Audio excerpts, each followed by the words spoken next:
I've always hated the regular gatherings at the local country club. Every few weeks, it seemed like there was a new excuse for throwing some lavish party, just so a bunch of rich folks could show off and stroke their egos. My wife, Daisy, on the other hand, was always excited for these events. Over the last year or so, her drinking had become a real problem, and there were moments where she embarrassed both herself and me. Daisy and I had been married for 24 years, and we had 3 kids in college. We first met back when I was working on my MBA, and we hit it off right away. But about 10 years ago, things started to cool between us. I thought it was just part of getting older, although I missed the affection and closeness we once had. I didn't push it, though. Instead, I just accepted that romance might not be part of our future. Even so, my career was fulfilling, and I made a good living that kept our family well off, even with the financial burden of sending the kids to college. Daisy didn't work, she was more focused on her community activities and social life. She lived off my income, which required me to keep everything stable financially. And despite her lifestyle, I noticed that she always looked well kept, probably thanks to all her spa and salon visits. Meanwhile, I was pretty average, a bit of a belly, graying hair, but I dressed sharp, mostly because of my job and Daisy's love for shopping. I was good at my job, but deep down, I wasn't satisfied. I wanted something more, something that didn't revolve around the paycheck. I also craved a change of scenery. Our house felt too big for just the 2 of us, and I hated the upkeep costs and time it took to maintain it. But Daisy wouldn't even entertain the idea of moving.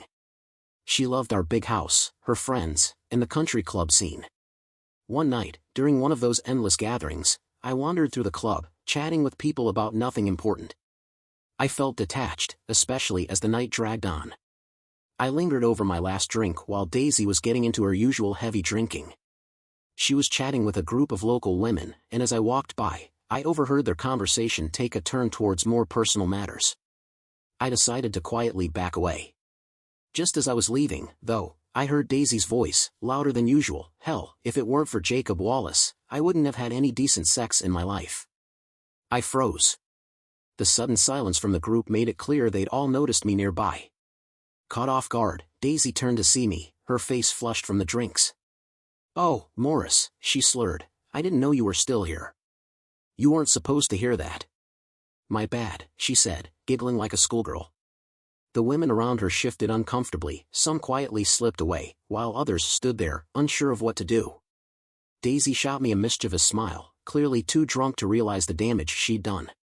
I set down my glass and left the club at a leisurely pace. Instead of heading home, I made my way to the airport, and within half an hour, I was on a flight to Colorado Springs. I'd always preferred it to Vegas, and while there, I started thinking more clearly about my relationship with Daisy. A weekend away promised some much-needed clarity.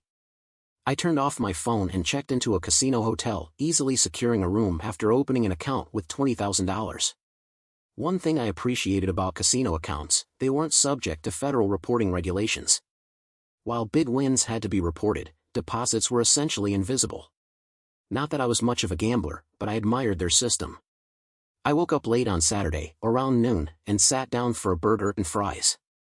I thought about my situation while strolling by the nearby river, reflecting on how many marriages fail.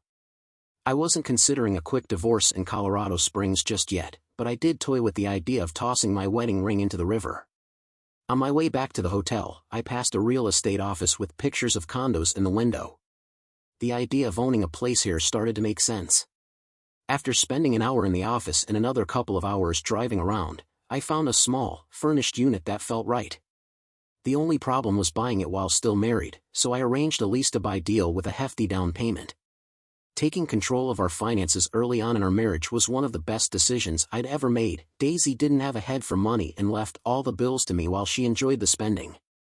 That night, I treated myself to a nice sushi dinner and deposited another $10,000 into the casino's account, even though I hated the cash advance fees. But it was a small price to pay. The next morning, I got up early and had a hearty breakfast, eggs, bacon, hash browns, and the works.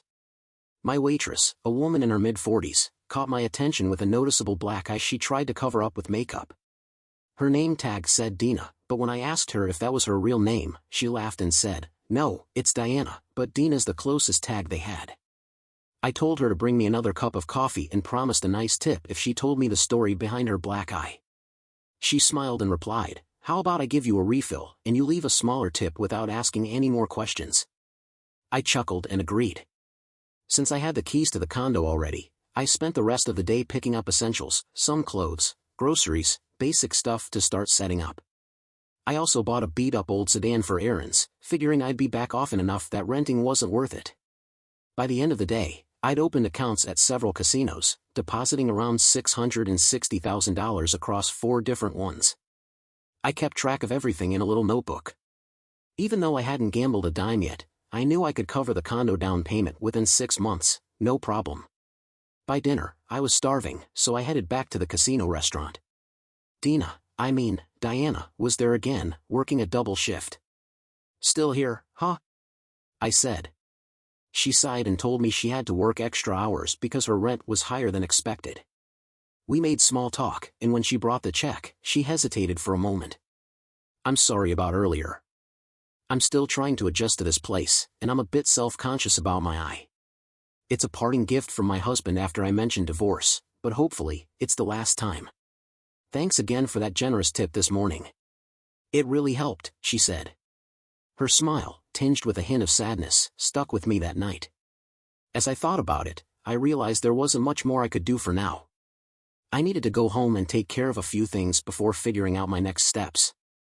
It was easy enough to secure a flight back, but I wasn't sure what I'd do once I got there. The next morning, Diana was still serving at the diner, and I managed to sit at one of her tables. After I finished my meal, I approached her. "I've got a bit of a situation, and I was hoping you could help me out," I said. "I'm heading out today and won't be back for about a week, maybe more. I need someone to watch over my condo while I'm gone. It's a 2-bedroom place, so you'd have plenty of space. Would you be able to help me out? It'd be for a couple of months at least." She blinked, clearly surprised. "Are you serious?" she asked. "Yeah, no strings attached. I just hate the idea of leaving it empty for so long. Most of the time, it'll just be you there, and when I'm around, I'll stay out of your way. Promise." Diana seemed uncertain, probably worried this was some kind of trap. But I didn't have time to explain everything in detail. I handed her the condo key and car key. "The place isn't far from here, and I'm leaving my car for you to use. It's a blue Ford Focus. It's always gassed up and ready. I'll call ahead when I'm coming back. The phone has an answering machine if I can't reach you." She hesitated, holding the keys and a napkin where I'd jotted down the condo address. "If you're not comfortable with it, don't worry about it. I'll just pick up the keys when I'm back next Friday," I reassured her. With that, I grabbed my stuff and headed to the airport. As much as I would have liked to stay in Colorado Springs, I had to get back home. After retrieving my car from the long-term parking lot, I drove past the house. Daisy's car wasn't there, so I quickly packed a few essentials for the week, some clothes, my laptop, passport, and birth certificate. It didn't take long. Thankfully, my job allowed me access to some kitchenette-style units, so I booked one for the next couple of weeks. I called my eldest son, Bob, to let him know what was going on. "Your mom and I are going through a rough patch right now, so I'll be tied up for a while," I explained. "Tell your sisters not to worry, okay?" All 3 kids were at Penn State, and while the out-of-state tuition wasn't cheap, I could handle it. Once I hung up, I charged my phone and took a quick shower. I hadn't eaten much on the flight, just a bag of peanuts, so I was looking forward to a decent meal. Monday hit me like a freight train. Before anything else, I went straight to the bank and secured a sizable second mortgage on the house, far exceeding its current value. By the end of the month, this would change everything. From there, I contacted Penn State and prepaid tuition for all 3 of my kids, wiring over $240,000 to the university. That left me with just over $200,000 in a cashier's check, which I plan to take back to Colorado Springs. I cashed out a couple of CDs, paid the penalties, and emptied my money market account. I left the credit cards untouched, figuring I'd deal with them at the end of the month. I was already late for work when I got there, but my secretary, Amy, greeted me with black coffee and a knowing grin. "Good morning, Mr. Barnes. So, are you going to tell me what really went down at the country club on Friday, or should I just stick to the rumors?" "The rumors are true, Amy. What else do you need to know?" I replied, not skipping a beat. "Well then, what do you need me to do?" she asked, ready to jump in. Find out everything you can on Jacob Wallace. I think he used to work here, but I'm not sure. Also, have the staff handle my schedule for the week, and make sure any meetings or appointments I've set remain unchanged. Got all that? Amy gave me a wide smile and a thumbs up as she left the room. What I initially thought would take weeks to sort out was now looking like it could be done in just a few days. I called my lawyer, Chris, and scheduled an appointment immediately. Before I left, I made it clear to Amy that I wasn't accepting any calls from my wife, nor was I returning any. I also instructed security not to let her into the building. Chris had never liked Daisy, which made him the perfect person to handle the divorce. I was at the country club on Friday, Morris, so I think I have an idea of why you're here, he said. You're right, I replied. I thought I could live with it, as long as it wasn't public.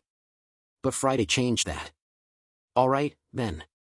I'll need access to all your accounts and a couple of powers of attorney. My assistant will prepare the documents, and I'll call you once they're ready. Anything else I should know? Well, Chris, I admitted, I've developed a bit of a gambling habit. Spent the weekend in Colorado Springs and lost a significant amount. I'm heading back this weekend, and I'm afraid it'll get worse. Chris grinned. That's rough, man. I hope you're keeping track of these losses. I am, I nodded, and I'll send you copies. We shouldn't talk about this any further. Agreed. Anything else you need from me? Nope. I'm good for now. Thanks, I said as I grabbed the financial worksheet he handed me. As I headed out, I realized I had skipped lunch. Back at the office, Amy had already gathered some information about Jacob Wallace. She suggested I talk to Joanna Curtis in HR before proceeding. Joanna was an imposing figure, always wearing business suits and a tight bun, which made her seem even more intimidating. If Amy thought it was important for me to meet with her, I figured I should follow through. Good afternoon, Mr. Barnes. Please, have a seat, she greeted me, trying to make me feel comfortable, though it didn't work. It was like sitting down with a strict teacher, even though I was a grown man in a senior position. She closed the door before speaking again. Amy filled me in on the situation. I don't partake in office gossip, I only deal in facts. 3 years ago, Jacob Wallace came to me with some personal disclosures, and I promised to keep them confidential. But now, I can't keep that promise. If anything I say offends you, you can leave, and I won't continue. But I'm simply sharing the facts. Do you understand, Mr. Barnes? Yes, I understand, I replied. I can handle whatever you're about to tell me. Well, she began, about 3.5 years ago, your wife, Daisy, approached Jacob at a company event.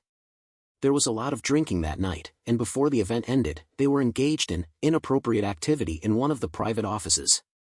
Jacob was supposed to get married the following month, but your wife threatened to expose the affair to his fiancée if he didn't continue seeing her. Jacob had hoped that once he got married, Daisy would back off, but she didn't. She kept pressuring him into more affairs for months, using the threat of exposing their secret as leverage. Desperate, Jacob eventually came to me for help. He had to tell me everything, of course. Ethically, I couldn't reveal this to anyone, not even you. The best solution I could think of was to transfer Jacob to a different office. After he moved to Fort Worth, Daisy stopped bothering him. Jacob never told his wife what happened. Do you have any questions? It seemed like Jacob had been just as much a victim of this whole mess as anyone else. Initially, I had thought about revenge, but now it seemed unnecessary. Any advice, Ms. Curtis? Now that you know the full story, I'd suggest you let it go. Jacob is a valuable employee, and you shouldn't risk his career over something your wife started, she said. Thanks for your time. I agree. Being forced into that situation with my wife is punishment enough, I replied. As we stood up, Joanna smiled and added, by the way, it's not Miss, I've been married for 32 years. It was hard to picture Joanna in a romantic setting with anyone, but I quickly pushed those thoughts out of my mind. I had more important things to focus on. Amy had cleared my schedule for the rest of the day, and despite my wife's endless calls, I stayed firm in my decision not to speak to her. Amy had lined up an appointment with the company president for the next day, and I had a meeting with the legal department later in the afternoon. I even invited Amy to dinner, but she politely declined, joking that her husband wouldn't approve. She teased me, saying I should ask Joanna out instead. The meeting with the legal department dragged on, and I had to keep some staff working late. I apologized, and they were understanding. Sorting out my retirement plan for a cash settlement wasn't easy. Closing our joint savings account was simple, but it took time to process. Sorting out my sick leave, vacation pay, and company insurance was straightforward compared to everything else. By this point, it was clear I'd be leaving the company soon. I just hoped my wife wouldn't find out before I had everything in place. That night, I ate dinner alone, and my mind drifted to Diana. I wondered if she'd moved into the condo and whether she was still pulling double shifts. Despite barely knowing her, I found myself eager to get back to Colorado Springs to see her. I realized how ridiculous that was and tried to shake the thought. It was foolish to fantasize about something that would never happen. The next morning, I cashed out 2 whole life insurance policies and canceled a couple of term policies. I was surprised by how much cash the whole life policies had built up. I arranged to pick up the checks the following day. Since my company covered my car insurance, I canceled the insurance on Daisy's Lexus since the lease was in her name. Before heading to the office, I stopped by Jasper's place, handed over the financial documents, and signed a few more papers his secretary had prepared. Back at the office, Amy greeted me with my usual coffee. "Not to add to your troubles, but you should talk to Calvin Bosk in settlements before you meet with Richard," she said. Richard Ryder, the company president, probably already knew why I was coming in. The settlements department was tucked away in the basement, an odd setup compared to the other departments that enjoyed sunlight and windows. Calvin wasn't much for gossip, but he always got the job done efficiently. "Hey Calvin, Amy said you wanted to talk to me," I greeted him. He led me to a quiet corner and said, "I've heard some rumblings about things in your office. I'm not one to spread rumors, but I thought you should know something. About 6 years ago, we had a guy named Raymond Scott who worked here.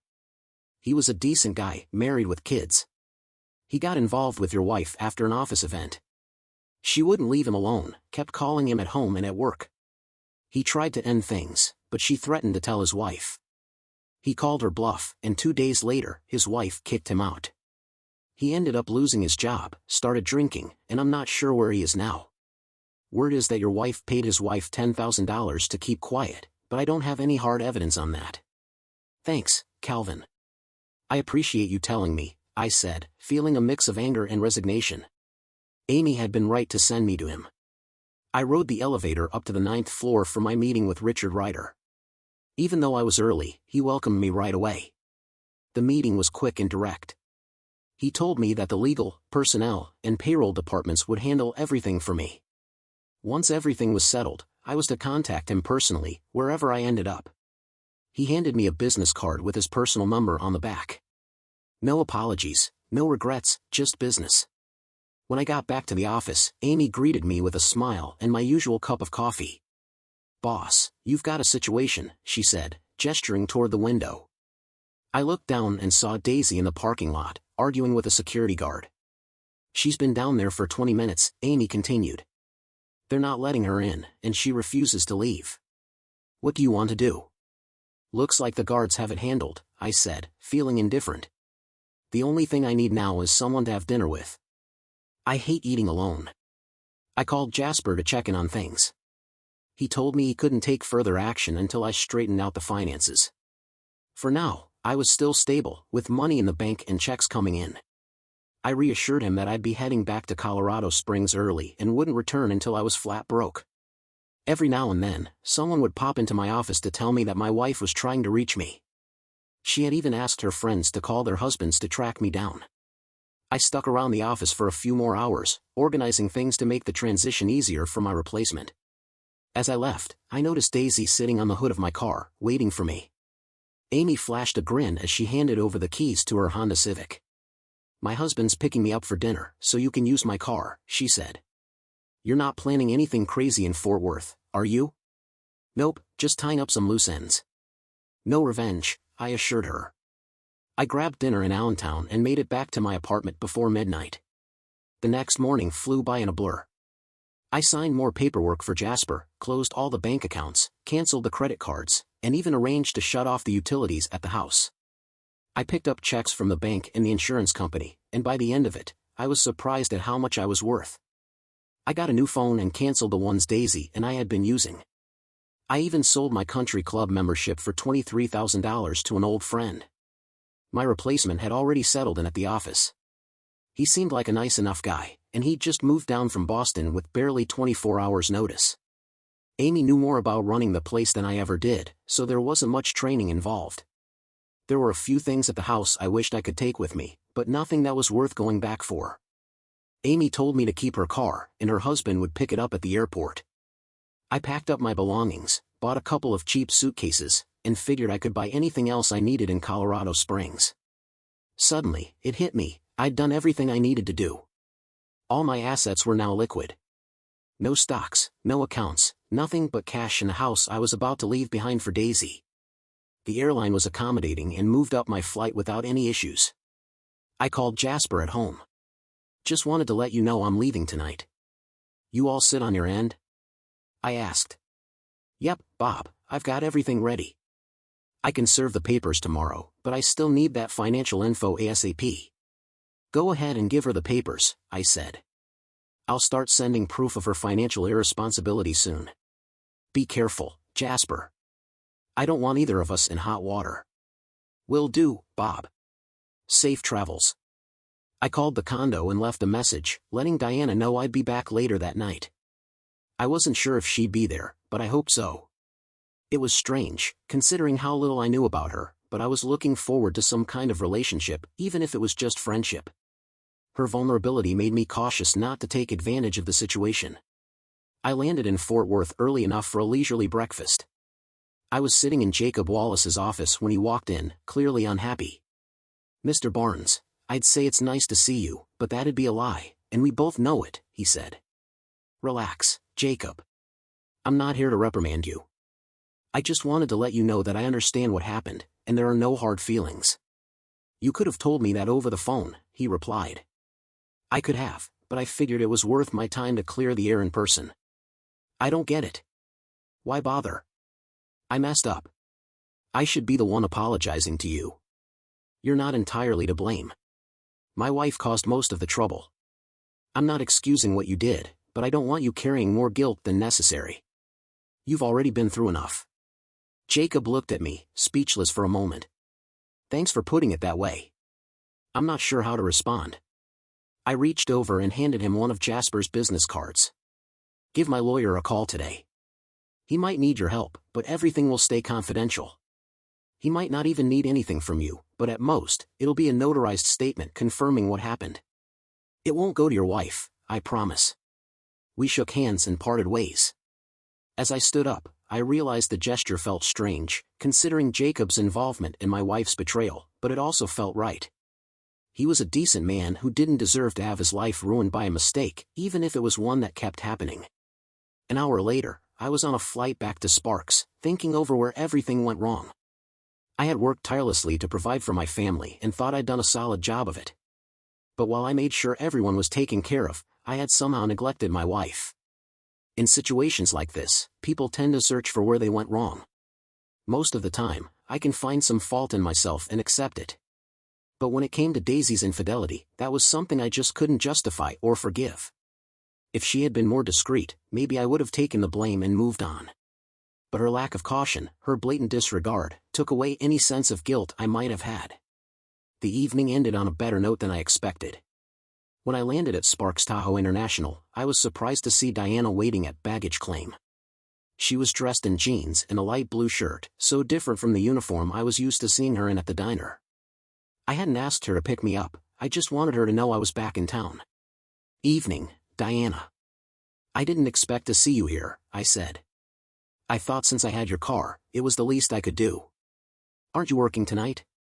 Nope, I managed to cut back on shifts thanks to your generous offer. Oh, I wasn't trying to be generous, I teased. I was just looking for an excuse to get you alone. And what exactly do you plan to do once you've got me alone? She asked with a playful smirk. I haven't thought that far ahead yet. Any suggestions? As I grabbed my luggage, I saw her cheeks flush slightly. It was a sign that I should ease up, not wanting to scare her off. Still, her teasing response was a good sign. It showed she was comfortable enough to joke with me. 30 minutes later, we arrived back at the apartment. Diana had taken the liberty of decorating the place with some small but thoughtful touches that really improved the ambience. As a thank you, I treated us to prime rib dinners. Diana seemed to enjoy the wine more than the food. "How's the divorce going?" she asked. "Not great," I admitted. "I've still got 3 weeks before I can even file. You need 6 weeks of residency here, and despite what everyone says, I thought it would be simpler. Maybe I should have handled it back home." "Why didn't you?" Diana asked, looking up from her plate. I needed to get away from Daisy more than I needed the divorce.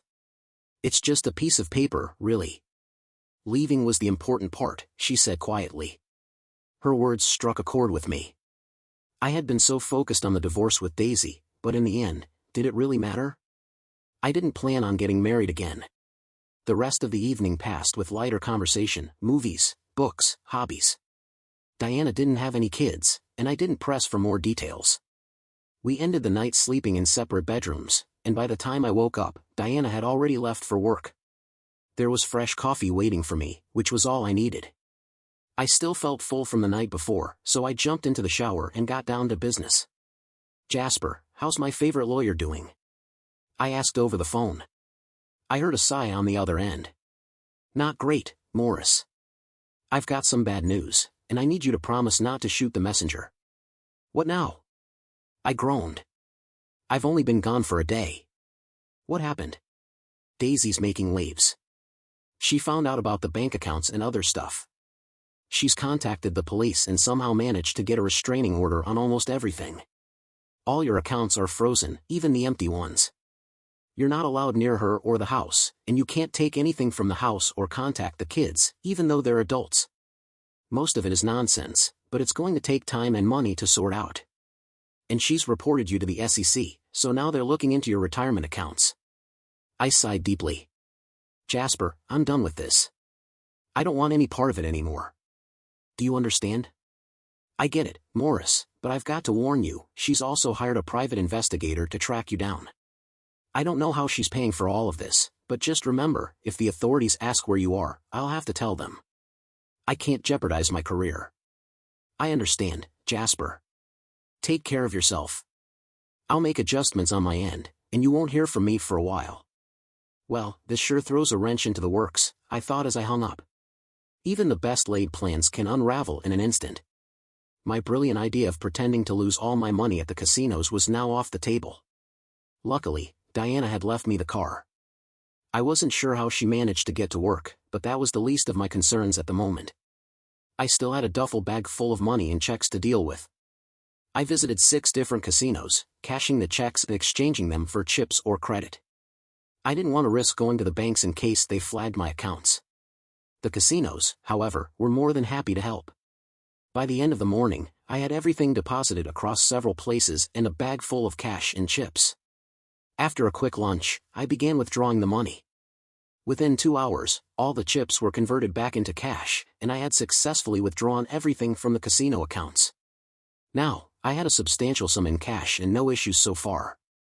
It only took me about an hour to drive to Henderson, where I rented a large safety deposit box at a small, inconspicuous bank.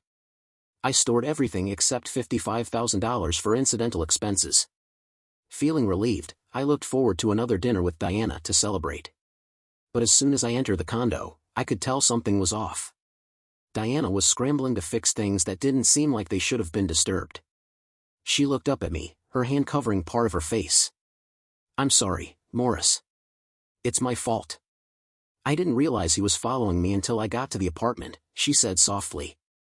Gently, I pulled her hand away to reveal a new black eye, a swollen lip, and a large bruise on her cheek.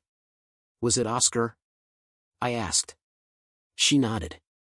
"He had his 2 brothers with him. They're out looking for you right now. Oscar told me not to leave the condo." "Where are they searching?" I asked. I gave them the names of a few casinos. "They don't know what you look like. They're not thinking straight." It was clear we couldn't stay, and calling the police wasn't an option. We left everything behind and drove west, spending the night at a small off-road motel in Auburn. Despite there being only 1 bed, I made sure to be respectful. I picked up some takeout and makeup for Diana, but even with her efforts, the bruises were still visible. She apologized repeatedly throughout the night, and I was relieved when she finally fell asleep. The next day, we drove to Folsom to buy clothes and personal items. I had no idea when we'd be able to return to the condo, so I booked the motel for 2 more nights. Over the next few days, Diana and I got to know each other better. There was no intimacy or flirting, just companionship. After only 3 days, I felt more at ease with her than I ever did with Daisy, even after 24 years of marriage. When I wasn't with Diana, I was worrying about how everything was falling apart. I couldn't bring her back to Sparks with Oscar looking for her, and I didn't feel safe going back either. I had left behind important things, my laptop, passport, and other documents, at the condo. Foolishly, I felt like I needed to go back for them. Have you ever been to Mexico? I asked Diana one afternoon. No, I haven't. Are we going to Mexico? She replied, her voice filled with uncertainty. I'm not sure yet. But if things go south, I need you to do something for me. I don't want you getting hurt because of me. Morris, you don't owe me anything. You've already done so much for me, she said. I've stashed a lot of money away, and it's clean. But if something happens to me, I need you to retrieve it. If I can't make it, head to San Luis Potosí and wait for me. Use whatever you need until I arrive. How will you find me? She asked. Go to the Mercado Hidalgo every morning for coffee. It's a big place, but I'll find you. When should I do this? When you realize I'm in trouble. Not before, I said firmly. Why not leave now? She pressed. I ignored the question and told her we'd go together when the time came. 2 hours later, we crossed the pass back to Henderson. I added Diana's name to the safety deposit box and gave her a key. We returned to the condo, but I parked a little way down the street. The building had a parking area underneath, open but covered. I told Diana to wait in the car while I made sure there weren't any problems inside. What kind of problem? She asked. I'm not sure, but given recent events, anything's possible, I replied. As I wandered through the parking lot, I heard a voice call out, Morris Barnes, turn around. Standing behind me was a wiry guy in a long leather coat. He looked more awkward than threatening, but the gun in his hand made up for it. Do we know each other? I asked. A grin spread across his face, clearly proud to reveal his identity. I'm Luke. Your wife sent it to me. All right. What do you want? I need your wedding ring and your wallet. The ring I got, but why the wallet? To make it look like a robbery, Luke said, almost casually. Your wife hired me to take you out. I hope she paid you up front, because she's broke. What do you mean? He asked, his confidence faltering. Before I could answer, 3 burly guys in long leather coats emerged from the shadows. Morris Barnes, we need a word with you, one of them shouted, clearly Oscar. Luke, caught off guard, noticed their guns and quickly reached for his own. In the confusion, I jumped over the concrete barrier, leaving them to sort it out. As I bolted alongside the building toward the car, gunfire echoed off the garage walls. Glancing up, I saw Diana racing down the street, while 2 men in suits emerged from a black SUV nearby. They looked like federal agents, likely waiting for my arrival. The gunfight in the garage created just enough of a distraction for me to slip away unnoticed. Diana and the car were long gone, and there was no way I was going back to that condo. I didn't care who got hit in that parking garage, all I knew was that 3 different groups were after me, each for their own reasons. It was obvious I needed to go underground for a while. I had over $4 grand in cash, but heading to Henderson to grab my money from the safety deposit box wasn't an option. I was too hot right now, and I knew it. Funny how things had spiraled out of control. I had only been trying to escape from a wife who betrayed me. Where had it all gone wrong? Why had Daisy tried to have me killed? Maybe she hadn't realized there was no more insurance payout. I guess I overestimated her intelligence, and that was my mistake. I took a bus to San Jose.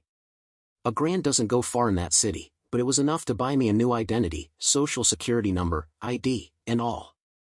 I found a small room with shared facilities and got a job as a waiter in a quiet, hole-in-the-wall restaurant. After a month or so, I was making enough to cover my expenses. I was even getting good at waiting tables. Some regulars started asking for me. I'd let my old phone service lapse, but I hadn't needed it anyway. It only cost a few bucks to get a prepaid phone with 50 minutes of talk time. I wanted to reach out to Diana, but I had no idea where she was. So instead, I called Jasper. Hey, Jasper, it's Morris. Just checking in. Morris. Good to hear from you. Things have settled down, though not in the way you might expect. Where are you? None of your business, I replied. Last time we talked, I had all sorts of unsavory characters after me. Am I still on the hit list? Not really, Jasper said. Most of that mess has cleared up, especially since Daisy got arrested. The IRS is still hounding you about the 401k, but otherwise, things are looking up. Wait, what? Daisy got arrested? Yeah, I thought you'd have known. Ever heard of a guy named Luke? Yeah, I met him a few months back. He tried to kill me, but a bunch of other guys interrupted, and while they argued about who'd get to do the job, I slipped away. What's his deal? Well, Daisy hired him to take you out. Luke got hurt pretty badly in sparks and ended up spilling the whole plan to the cops. Apparently, Daisy stiffed him on a $10,000 contract, so he squealed. The cops actually bought his story, and now Daisy's sitting in jail, waiting for trial. She can't make bail. Jasper, I'd consider helping her if she hadn't tried to have me killed. Her parents can bail her out for all I care. I'll see what I can do. But listen, no one's looking for you right now. Want me to restart the divorce process? We've got solid grounds this time. Might as well, I said. It'll clean things up, though honestly, I'm past caring. Use the paperwork you already have. Oh, one more thing, Jasper added. Your kids all came home when Daisy got in trouble.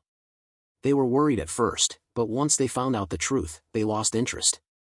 They want you to reach out and let them know you're okay. I'll do that soon. How'd my money laundering plan work out? Not great. You lost control and lost touch. You'll have to figure it out next week. Thanks, Jasper. Stay in touch. Before I hung up, I had to ask, did Daisy ever say why she wanted me dead? Nope, but I assumed it was for the insurance. She didn't know you'd canceled it. I called the kids and reassured them that everything was fine. They felt better knowing their tuition was prepaid, though they were curious about what had really gone down with Daisy. I couldn't bring myself to tell them everything, so I left out the gory details. A few days later, I borrowed a car and drove up to Henderson. When I opened the safety deposit box, it was empty. Diana hadn't left a note or anything. I couldn't be mad since I'd given her access to it. Had she gone to San Luis Potosi, or found a better hiding place somewhere out of my reach? There was only one way to find out.